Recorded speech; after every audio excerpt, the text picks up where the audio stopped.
Depuis plusieurs semaines, on est vraiment dans une phase d'incertitude très compliquée, que ce soit sur la macroéconomie, que ce soit sur la géopolitique, que ce soit sur la crypto-monnaie ou le Bitcoin. Et ce qui est important de voir, c'est que cette semaine, on a eu un certain nombre de réponses.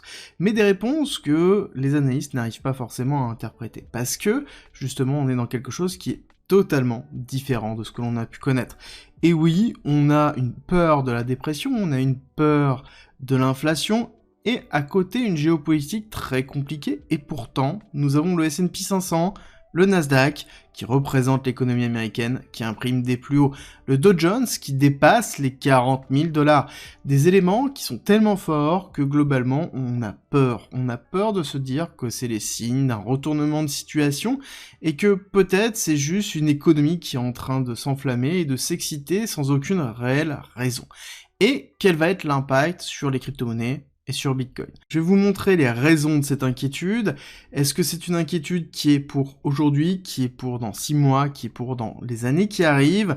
Je vais vous donner ces éléments-là, et surtout je vais positionner Bitcoin et les crypto-monnaies par rapport à ce qui va se passer au niveau de la macroéconomie, parce que qu'on le veuille ou non, Bitcoin sera impacté par ça, et aura son rôle, pour moi en tout cas, à jouer. Bonjour, c'est Cryptolyse, je suis entrepreneur depuis 2010, je fais du trading depuis 2011, je suis dans la crypto depuis 2017 et je décomplexifie le marché et la technologie pour en extraire réellement les opportunités. On va ouvrir le bal sur les chiffres de cette semaine qui ont été les taux d'inflation. Le chiffre de l'inflation qui est tombé, 3,4, ce qui était attendu et donc qui n'était pas à 3,5 ni au-dessus, donc ça veut dire que la peur d'une accélération de l'inflation s'est calmée. Qu'est-ce qui s'est passé sur les marchés traditionnels? Ça a tout simplement éclaté. Est-ce que c'est la seule raison? En fait, non, ce n'est pas la seule raison, et on va justement décortiquer tout ça, et en quoi, justement, on a une économie qui est solide, alors qu'on ne devrait pas l'avoir, et c'est ce qui perturbe clairement les analystes, et en quoi le Bitcoin va gérer une grosse partie de cette problématique, et en tout cas va profiter de ces parties-là, en tout cas pendant un certain temps. Alors, ce qui est important de retenir, c'est que déjà, oui, il y a eu, au niveau de l'inflation, un chiffre qui est plutôt positif. Oui, ça permet de calmer un petit peu le jeu sur le fait que potentiellement on rentre en dépression. Dépression, pour rappel, c'est le fait d'avoir une économie, un PIB qui va être en négatif, donc une économie qui s'effondre, et à côté une inflation qui monte. Généralement, quand une inflation monte, c'est signe d'une économie qui est plutôt positive. Quand on a une inflation qui pousse et un PIB qui pousse, ça veut dire qu'on a une économie qui est représentée par l'inflation des prix, donc l'augmentation de la tarification des prix, et donc c'est plutôt positif. Mais la dépression, c'est l'inverse, on a l'inflation qui monte, et à côté, l'économie qui s'effondre, et c'est le pire des scénarios, et c'est quelque chose qui est très compliqué, c'est pour ça que ça fait excessivement peur, et c'est pour ça que beaucoup d'analystes en parlent. Et c'est vrai que, quand on regarde des célébrités, on voit que c'est quelque chose qui revient régulièrement. Gardez-le en tête, parce que vous allez voir que peut-être ils ont raison, mais peut-être pas de la bonne façon, et c'est ce qui va être important de retenir. L'élément important qui va arriver, ça va être dans tous les cas les minutes de la Fed le mercredi 22 mai, dans lequel on va avoir un discours de Jerome Powell. Discours de Jerome Powell qui est très important parce que on le sait actuellement que c'est lui qui détermine la fluctuation du marché. C'est lui, à travers son potentiel pivot de la Fed, qui va donner le là au niveau du marché. Est-ce que c'est que ça? J'ai envie de vous dire, non, il y a aussi une nouvelle qui est très importante, j'en ai déjà parlé une fois, je vais revenir dessus, qui est vraiment la notion de politique monétaire américaine qui a changé avec la politique de rachat des bons au trésor américain, un article qui est très intéressant, qui découpe en fait quels sont les bons qui sont rachetés et par quelle façon c'est racheté. Et ce qui est important de retenir, c'est que les rachats des bons actuellement américains, donc pour rappel les bons au trésor américain c'est ce qui permet de financer l'économie américaine et en tout cas l'administration américaine, mais pour avoir ce financement, il faut que des personnes achètent ces bons. Et comment dire que ça peut être très compliqué d'acheter des bons qui ne sont pas intéressants, dans lesquels on n'a pas des taux qui sont intéressants, dans lesquels on n'a pas un intérêt réel. Et c'est vrai que suite aux différentes annonces, on a eu les taux obligataires américains qui se sont envolé, et donc un intérêt très fort à acheter des taux maintenant, plutôt que les taux antérieurs, et le problème c'est que l'économie américaine fonctionne beaucoup sur les bons au trésor qui ont déjà été émis, potentiellement sur 10, 15, 20, 30 ans. Et donc, on est dans une obligation de rachat de taux pour pouvoir faire quoi? Pour pouvoir stimuler cette économie-là. Et ça, c'est important parce que ça veut dire que on a une forme d'impression monétaire qui s'est mise en place. Clairement, c'est quoi le rachat au bon au trésor? C'est stimuler de façon artificielle le maintien des bons au trésor américains, et donc on crée une force acheteuse sur les bons au trésor, et donc sur l'économie américaine. Parce que oui, c'est de l'ajout de la liquidité. Et il faut comprendre que sur l'économie, d'ordre général, ça réagit à quoi? À de la liquidité. Plus il y a de liquidité sur le marché, plus on a une valorisation des assets à risque, à travers les actions, à travers pourquoi pas les crypto-monnaies, et c'est pour ça que c'est important de surveiller ça. Et il y a autre chose qui est important, c'est les allégations qui ont été données, en tout cas les informations qui ont été données par la Fed, sur leur politique de quantitative tightening, ce qu'on appelle dans le jargon le QT, donc qui est l'inverse du QE, QE étant quantitative easing dans lequel on injectait des liquidités, je vais vous expliquer dans quelques instants. Quantitative tightening, c'est en fait on contracte les liquidités. Alors, en fait, on contracte pas réellement les liquidités. Le quantitative tightening, si on regarde réellement ce que c'est juste on va diminuer le nombre d'assets qui seront achetés. Ça veut dire qu'on injecte moins de liquidités. Ça ne veut pas dire qu'on réduit les liquidités, c'est juste que on rachète moins au fur et à mesure. Ce qu'on appelle le roll-off, ça veut dire que tout simplement chaque mois on diminuera le montant qui est alloué au rachat des bons. Alors, que ce soit des bons, que ce soit des actions, globalement, c'est un rachat de l'économie américaine et de la dette américaine. Et c'est là où vous commencez à comprendre un peu l'impact que ça peut avoir quand on a un Jérôme Powell qui nous dit « Bon, ben on va diminuer le quantitative tightening ». Et c'est un petit peu ce qui est en train de revenir. Est-ce que l'allégation qui a été donnée au niveau de Jérôme Powell sur le fait qu'ils allaient diminuer cette manne très importante du tightening au niveau de l'économie américaine, est-ce que c'est pas un signe d'un retour de la liquidité? J'ai envie de vous dire que si on arrête de diminuer la diminution de la liquidité, moins fois moins égale plus. Vous avez compris que on aura forcément, mécaniquement, un retour de la liquidité. Le tightening se trouve ici, il a été mis en place en 2022, début 2022, chute, dans lequel on a eu un petit rebond. Ce rebond, c'est quoi? C'est SVB, l'obligation de racheter, de faire des prêts aux différentes banques, de façon à éviter d'avoir les banques régionales sous l'eau, et en tout cas, une faillite en cascade. Ça, c'est sûr, j'ai déjà couvert depuis un certain temps, et on voit qu'ils ont continué, en fait, le tightening avec cette chute. Ça ne veut pas dire qu'on va repartir à la hausse. Loin de là, ça veut simplement dire qu'on va avoir un effet de plateau. Un effet de plateau, ça va être quoi? Ça va être quelque chose qui va potentiellement diminuer, mais moins vite. Ça veut dire qu'on aura moins de contraction de liquidité, mais à côté, ça veut dire aussi qu'on n'a pas d'injection de liquidité. Le quantitative easing, l'inverse, donc on a le QT et on a le QE. J'en ai expliqué tout à l'heure. Gardez bien toutes ces notions en tête, parce que ça a un impact très fort sur les crypto-monnaies, parce qu'on parle clairement de liquidité. Et les QE, c'est de l'injection de liquidité, c'est-à-dire je rachète de la dette, j'injecte, je crée globalement de l'argent que j'injecte à travers la Fed, parce que c'est ce qui permet en fait de créer le M2. Le M2 c'est quoi? C'est la masse monétaire mondiale, et ce qui est intéressant, c'est qu'on voit que durant ces dernières années, on va contracter un petit peu plus, histoire de voir, on voit que nous avons la masse monétaire de la Fed qui diminue, on va essayer de caler un petit peu, on voit la masse monétaire qui diminue au niveau de la Fed, et pourtant on voit quoi? On voit un rebond sur la masse monétaire générale.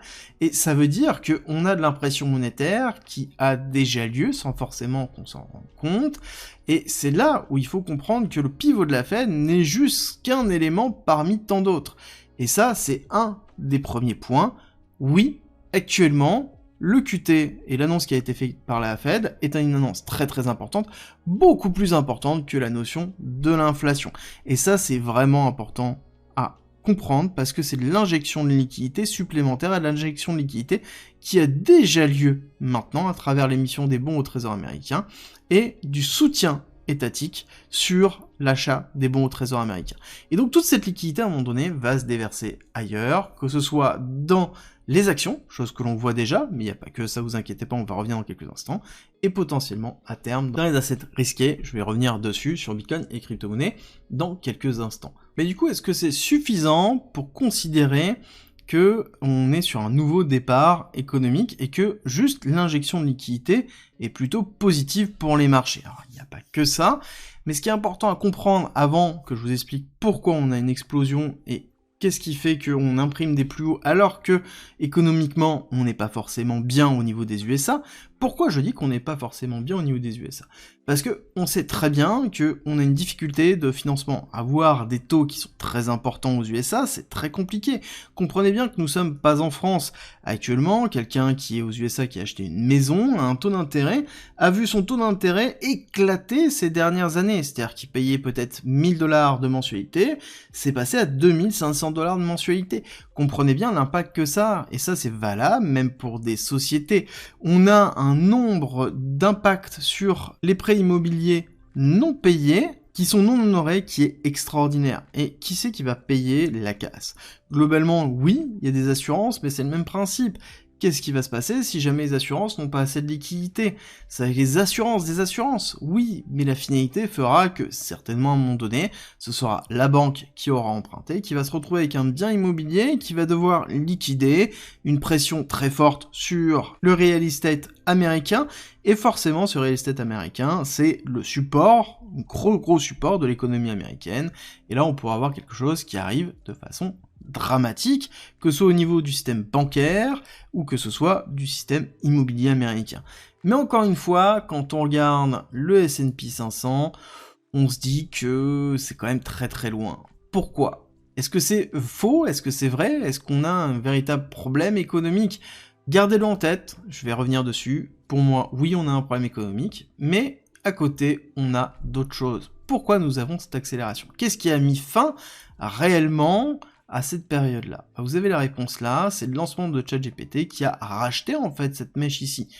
Or, on a bien le lancement en novembre 2022 de ChatGPT. ChatGPT, je rappelle que c'est l'avènement de l'intelligence artificielle qui a été poussé au nu, en fait, comme preuve de l'intelligence artificielle et de l'utilisation de l'intelligence artificielle dans, globalement, tous les pans de l'économie, tout ce qui est lié au service, tout ce qui est lié à l'industrialisation, tout ce qui est lié à la réflexion, tout ce qui est lié à ce qui coûte de l'argent. Et c'est ça qui est très important, c'est que la révolution de l'intelligence artificielle, c'est ce qui pousse l'économie actuellement. Et ça pousse vraiment fort l'économie. Parce que actuellement, c'est ce qui permet de contracter les marges. Quand on a un problème de liquidité, ça sous-entend qu'on n'a pas suffisamment d'argent pour pouvoir assurer ses charges. Ok, maintenant qu'est-ce qui se passe si on a un outil qui nous permet de diviser par 2 ou 3 les charges, tout en gardant en fait un chiffre d'affaires équivalent, voire même un chiffre d'affaires qui monte, parce que on a plus de services, parce que on a de l'inflation, et donc on a à côté un chiffre d'affaires qui est intrinsèquement en augmentation grâce à l'inflation.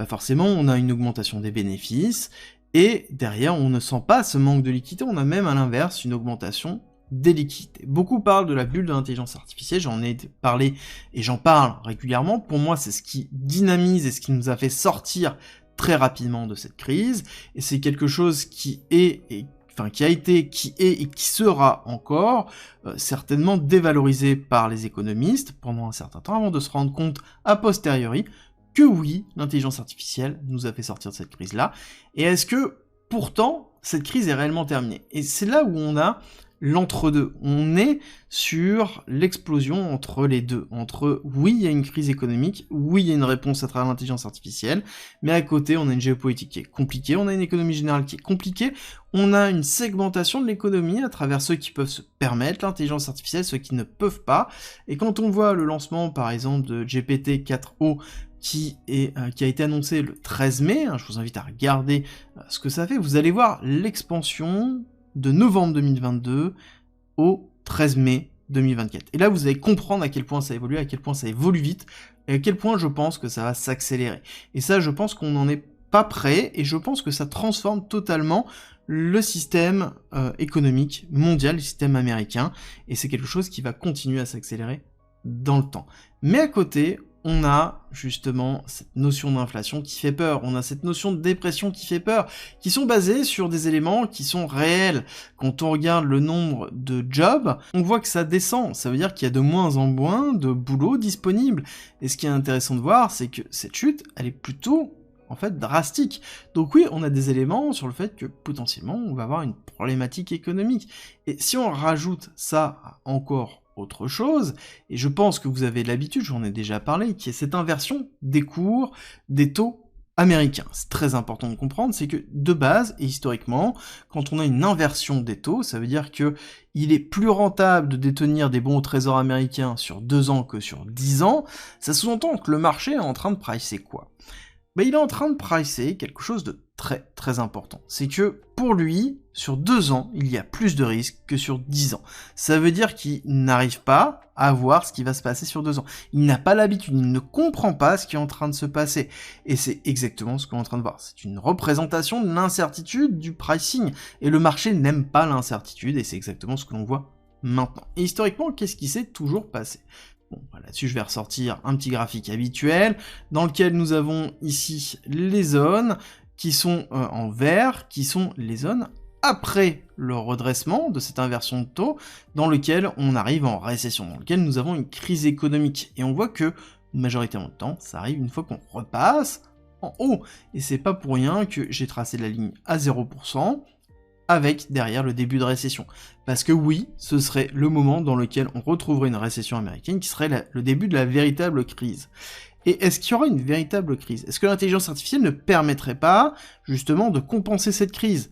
Ou, si jamais on a une bulle de l'intelligence artificielle, peut-être la temporiser pendant un certain temps avant d'avoir l'explosion de cette bulle et un rattrapage de l'économie réel. Est-ce que considérer de faire des tops de plus en plus haut alors qu'on a des taux à 5,5 pour l'instant, que ça continue, que le Nasdaq, le S&P 500, le Dow Jones continue à imprimer aussi haut, et que à côté on a le VIX qui représente les options contre la volatilité sur le S&P 500, donc globalement plus c'est bas, moins le marché s'inquiète de ce qui va se passer, et on voit qu'on est en train d'arriver sur des taux plus hauts, enfin les plus bas, de décembre 2023, et si on dézoome, nous sommes dans des taux de janvier 2020. Comprenez bien qu'on arrive dans des taux qui sont de plus en plus bas, alors que on a cette peur, cette inquiétude autour de l'inflation, de la dépression et de la récession.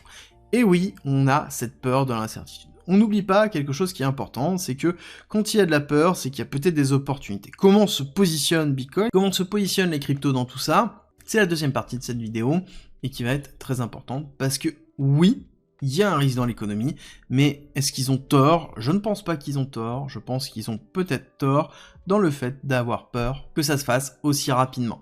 Et ça, la première réponse que je vais vous donner, c'est on va dézoomer pour voir en fait les effets d'une crise dans laquelle on pourrait voir ici cette peur qui a été effectuée dans la bulle Internet qui a commencé quand même très très bas. Et si nous étions quelque part par là, dans le début de la bulle Internet, avant d'avoir l'hyperaccélération, puis le retracement.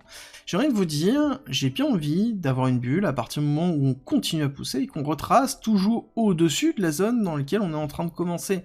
Est-ce que ce serait pas le moment qu'on est en train d'avoir? Est-ce que ce serait pas, oui, après la mise en place d'une latéralisation, quelque chose qui va être plus compliqué à gérer, mais encore une fois, on en est très loin, et c'est comme tout, le fait d'avoir peur ici, le fait d'avoir peur là, le fait d'avoir peur là, c'est aussi le fait de ne pas agir. Et le fait de ne pas agir, c'est ne pas saisir les potentielles opportunités, et on sait très bien que quand on a des opportunités, on a un risque qui est associé. Sinon, il n'y a pas d'opportunité. S'il n'y a pas de risque, il n'y a pas d'opportunité. Retenez-le bien, et on va parler de Bitcoin, où on en est, comment ça va impacter Bitcoin.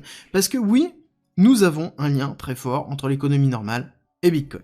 Mais juste avant d'aller plus loin, si vous aimez mon contenu, c'est simple, likez, partagez et abonnez-vous. Vous êtes plus de 50% à regarder mon contenu sans être abonné, ça me fait vraiment très plaisir. Et d'ailleurs, si vous traînez dans les commentaires, dites-moi ce que vous pensez du nouveau logo, j'ai changé, je vous ai écouté, c'était le deuxième que je voulais tester, dites-moi ce que vous en pensez, c'est important pour moi d'avoir votre retour. Concrètement, qu'est-ce qui va se passer sur Bitcoin avec toutes ces informations-là? Déjà, il faut comprendre que si un retour de la liquidité, c'est plutôt positif. Pourquoi? Parce que Bitcoin, on va pas se le cacher, depuis un certain temps, depuis cette période-là, depuis les ETF de BlackRock, est drivé par la liquidité qui arrive dans les ETF spot. Et cette liquidité, on voit qu'il y a eu une période d'accalmie, liée principalement à la peur, certainement aussi à une pression très forte du gouvernement américain qui est en train de se calmer aussi, et on voit qu'on a un petit retour de la liquidité maintenant. Étrangement, c'est le moment où on repart sur une bougie bien verte. Je vous remets, d'accord, ajout de liquidité, ici, on repart à la hausse. d'accord? On est lié, on est drivé par la liquidité. Oui, les ETF BlackRock sont un moyen d'avoir de la liquidité, mais ce n'est pas le seul. On sait très bien qu'il y a d'autres méthodologies de voir de la liquidité dans Bitcoin, dans les crypto-monnaies en général, et est-ce que c'est suffisant? Est-ce que, justement, la mise en place de l'annonce du QT va être suffisant pour rassurer, justement, cette partie-là? Tout ce que je vous ai expliqué dans la précédente vidéo. C'est bon signe, le fait d'avoir potentiellement le pivot de la Fed, un retour de la liquidité, la diminution du quantitative tightening, justement par la Fed, l'officialisation implicite de l'impression monétaire qui va revenir. Clairement, oui, ça va être positif, et ce sera certainement une phase d'accélération et d'expansion de Bitcoin dans cette partie-là, parce que dans tous les cas, c'est sûr et certain, on aura cette accélération. Et ce qu'il faut comprendre, c'est que, est-ce que ça va être aujourd'hui, est-ce que ça va être demain, est-ce que ça va être dans une semaine? Je pense que la question ne doit pas être là, la question doit être, est-ce qu'on est au bon moment? J'ai envie de vous dire, oui. Est-ce que ce bon moment va être aujourd'hui, va durer pendant X mois? Ça, malheureusement, on n'a pas cette réponse. Historiquement, oui, nous sommes généralement dans une phase après le halving, avec un travail du top qui a déjà été effectué. Quand on regarde tous les différents cycles et quand on a de l'habitude sur de l'analyse technique classique, on sait très bien que ce sont des zones de résistance très fortes dans lesquelles on a de l'incertitude, on a la mise en place d'un range et derrière on a de l'ennui. L'ennui parce que tout simplement le cours de BTC, le cours de l'actif reste flat quand on commence à regarder sur des temporalités au mois. Et c'est exactement ce qui est en train de se passer là. On est dans un range. On a de la chance, avec Bitcoin, on est relativement volatile, mais c'est un range qui va de 60 000 à 74 000, avec des petites pics qui vont en dessous à 56, mais est-ce que ça veut dire que on est reparti? Est-ce qu'on va aller chercher 52 000? J'ai envie de vous dire que on a, à côté dans les cryptos, des éléments qui sont très forts, qui sont l'incertitude de la réglementation. Et oui, je vous en parle régulièrement, nous avons la SEC, nous avons Gary Gensler, nous avons la Stablecoin Bill qui devrait arriver, et nous avons l'administration Biden avec la mise en place de l'opération Choke Point. Donc Choke Point, pour rappeler, c'est globalement la pression qui est effectuée très forte sur l'économie crypto, principalement à cause de SVB, la Silicon Valley Bank qui a fait défaut, dans lequel nous avons eu aussi la Signature Bank qui a été fermée, parce que globalement, on a expliqué que c'était les cryptos qui avaient mis en danger l'économie américaine, alors que ce n'est pas le cas, mais il fallait un bouc émissaire, et ce bouc émissaire, on lui met de la pression, et on continue à lui mettre la pression. Est-ce que c'est quelque chose qui va changer? J'ai envie de vous dire, c'est quelque chose qui est déjà en train de changer. Si vous suivez les quotidiennes, vous avez compris que c'est en train de changer, parce que justement, on a eu le vote, déjà de base, qui permet de bloquer la SEC, en tout cas la liberté de la SEC de pouvoir empêcher les banques de déclarer leurs crypto-monnaies et de pouvoir détenir des crypto-monnaies plus simplement pour leurs clients. Donc il est fort probable de voir une facilité d'accessibilité des crypto-monnaies dans les USA, et donc ça veut dire qu'il y a un véritable besoin, une véritable demande, surtout dans une période électorale. Et il y a de très fortes probabilités de voir Joe Biden ne pas poser son veto, comme il l'avait menacé à un moment donné, sur cette loi, parce que ça va passer, parce que c'est normal. Et donc là, ça veut dire qu'il y a peut-être la mise en place d'une tendance de ce côté-là. Mais ça ne veut pas dire que la réglementation, elle est jouée, je pense que ça va prendre du temps, et c'est quelque chose que l'on a, encore une fois. Et oui, n'oubliez pas ce que je vous ai expliqué il y a juste 5 minutes, nous sommes dans une zone de range, dans une zone de temporalité, et il faut tout simplement patienter. Et oui, ce sont des périodes d'opportunité qui sont très importantes, dans lesquelles on peut construire sa stratégie, et d'ailleurs, dimanche 19 mai, donc c'est-à-dire demain pour ceux qui regardent la vidéo d'aujourd'hui, je vais faire un live dans le groupe privé dans lequel on va décortiquer tout ça, et on va aller vraiment en profondeur sur quelle est la meilleure façon de pouvoir profiter de cette période-là, parce que oui, ce sont des périodes qui sont excessivement intéressantes. Encore une fois, oui, si vous avez acheté à 74 000, vous n'êtes pas bien, mais en l'occurrence, c'est parce que vous le voyez sur cette perspective-là, vous ne dézoomez pas. Si vous êtes à 74 000, c'est comme si, au cycle précédent, vous étiez à 20 000. Oui, vous avez eu, à un moment donné, une décote. Oui, vous avez eu une chute, ici, dans laquelle vous avez eu moins 16, moins 20%. C'est normal, d'accord? Et ensuite, qu'est-ce qui s'est passé?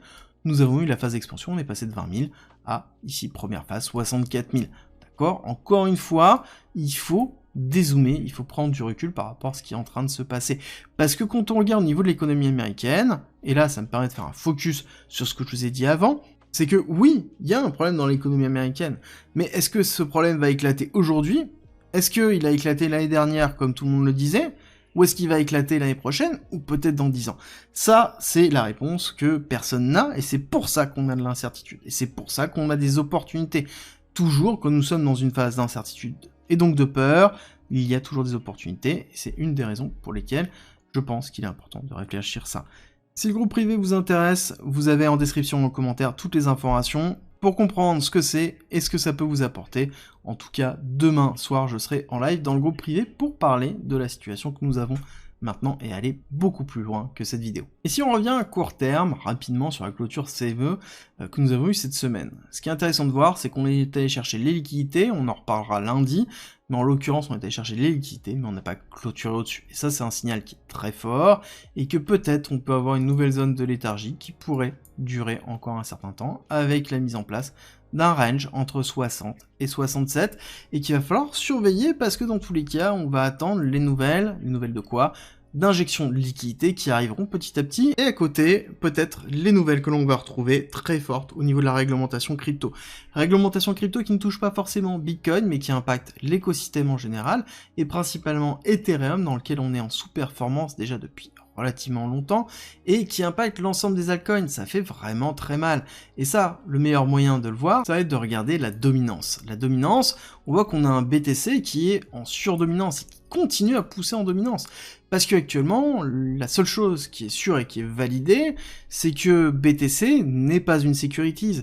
BTC est accepté tel quel. À côté, Ethereum et toutes les altcoins, on a une pression réglementaire très forte, on a la SEC qui a envoyé je ne sais pas combien de courriers pour essayer de faire peur, de dissuader, on a des procès que la SEC a perdus mais qui continuent à perdurer parce que justement il y a une volonté de créer une pression sur l'ensemble des crypto-monnaies. Est-ce que c'est cette phase qui nous empêche d'éclater maintenant? J'ai envie de vous dire que c'est un ensemble de choses, et on pourrait se retrouver dans une phase de rattrapage, c'est-à-dire actuellement sur la macroéconomie, et ça pourrait même être la conclusion de cette vidéo, sur la macroéconomie, nous sommes dans une phase d'expansion, on imprime des plus hauts continuellement, ce qui n'est pas le cas sur BTC, ce qui n'est pas le cas sur les altcoins, ce qui n'est pas le cas sur la crypto, parce que nous avons cette chape de plomb ici qui est très présente, qui est la peur réglementaire aux USA, et la pression qui est effectuée par l'administration Biden et la SEC. Mais une fois qu'on retirera cette chape de plomb, ce sera un petit peu comme on a pu le voir avec SVB. Je vous rappelle que SVB, lorsqu'on a chuté, on s'est effondré pour ensuite repartir. Je vais vous montrer ça très rapidement, de façon à ce que vous puissiez voir et imaginer un peu ce qui pourrait se passer. SVB, c'était dans une période où nous avons eu cette énorme chute, une rupture haussière et une accélération très très forte. Parce que oui, SVB, c'était exactement ça. On a eu une peur au niveau de la crypto, quelque chose qui est sorti, cette incertitude s'est arrêtée, et on a eu un rattrapage très très fort, avec derrière des éléments rassurants. Et on a des éléments rassurants au niveau de l'économie américaine, parce qu'on sait qu'on a la Fed, on sait qu'on a de l'impression monétaire, et globalement, il n'y a rien pour empêcher cette impression monétaire, on peut encore continuer des années et des années de cette façon-là. Mais à ce moment-là, est-ce qu'on n'a pas un intérêt à avoir Bitcoin? Est-ce que Bitcoin n'a pas sa place dedans? Est-ce que Bitcoin n'a pas un intérêt au niveau des institutionnels pour s'exposer dans une forme de contraction et de réserve monétaire? Mais à ce moment-là, quelle est la place des cryptos dans tout ça? Du reste des cryptos, d'Ethereum? Est-ce que ce sera vraiment une securities ou pas? Et j'ai envie de vous dire, en fait, que ce soit une securities ou pas, ça importe assez peu. L'utilité d'Ethereum, elle a été prouvée. Et pour moi, ce n'est qu'une question de temps avant que cette réglementation se fige et qu'on ait un cadre qui soit statué. Et derrière, on sait très bien que si on a un arrêt de l'incertitude, ça veut dire aussi qu'on aura peut-être moins de performance, ou en tout cas quelque chose qui sera moins risqué. Si on a moins de risques, ça veut dire peut-être aussi qu'on aura moins de reward, ou en tout cas moins d'opportunités à saisir comme on peut l'avoir là. Et c'est encore une fois pour ça que c'est intéressant de réfléchir maintenant, de se structurer maintenant, et d'avoir une bonne vision, parce que cette peur autour de l'incertitude, cette peur au niveau de la récession américaine, cette peur géopolitique générale, en fait, c'est quelque chose qui est intéressant à exploiter à partir du moment où on est capable de pouvoir gérer cette émotion, de comprendre les risques, et de pouvoir structurer une stratégie autour de ça. Parce que oui, quand on est dans des périodes de ranging, ce sont des périodes de réaccumulation. Parce que oui, nous avons retracé sur beaucoup d'altcoins, dans lesquels on est dans des zones de rechargement long terme. Parce que oui, encore une fois, quand on a une accalmie au niveau du cours et que les derniers arrivants sont en train de partir ou capitulent, c'est le moment dans lequel on peut se replacer. Oui, c'est sûr, il était plus intéressant d'être là en 2022, il était plus intéressant d'être là en 2017, il était plus intéressant d'être là en 2011, mais encore une fois, hier c'était hier, aujourd'hui, c'est le moment où il faut se poser les bonnes questions, et nous sommes dans quelque chose qui est plutôt classique, dans lequel il n'y a rien qui change, encore une fois, c'est juste l'émotion que l'on ressent qui est différente. C'est le même principe, est-ce que c'est la même émotion que nous avons aujourd'hui d'être de retour à 67 000, que lorsqu'on était dans cette zone-là, à casser les 67 000 à la baisse, ou encore une fois, les 67 000, ici que nous avons eu dans cette bougie, puis dans la bougie juste après, c'est le même principe. L'émotion, elle varie, et pourtant, les opportunités sont toujours là, le prix est toujours identique, le fondamental est toujours identique, c'est juste ce que l'on en fait derrière, qui détermine si oui ou non on est capable de pouvoir en profiter, et c'est la réflexion que j'essaie de vous amener à travers cette vidéo. C'était une vidéo qui était assez dense, j'ai essayé de faire relativement simple. Dites-moi ce que vous en pensez, et n'oubliez pas, si vous voulez me soutenir, c'est très simple, likez, partagez et abonnez-vous, et on se retrouve très vite pour une nouvelle vidéo.